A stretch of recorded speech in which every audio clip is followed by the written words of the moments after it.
వక్ఫ్ bill మీదన లోక్సభలో అయితే భారతీయ జనతా పార్టీ నేతృత్వంలో ఎన్డీఏ కూటమికి పూర్తి బలం ఉంది. దాదాపుగా 290 దాకా ఉన్నది కాబట్టి ప్రాబ్లం ఏం లేదు.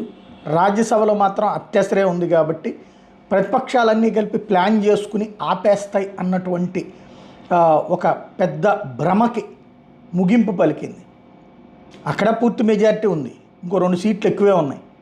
వాస్తవంగా 125 ఉన్నది ఎన్డీఏ కూటమికి బలం. ఇక్కడ ఐఎన్డీఏ కూటమికి మొత్తం కలిపితే ఉన్నది 85-90, మిగతాది తృతీయ పక్షాలు. కాబట్టి ఏదో జరుగుతుంది, అందరూ కలిసిపోయి ప్లాన్ చేస్తారన్నటువంటిది నిన్నటిదాకా జరిగినటువంటి ప్రచారం. నిన్న రాత్రి పొద్దుపోయి అంటే రాత్రి 12 దాటిన తర్వాత దాకా కూడా నడుస్తూనే ఉంది రాజ్యసభ.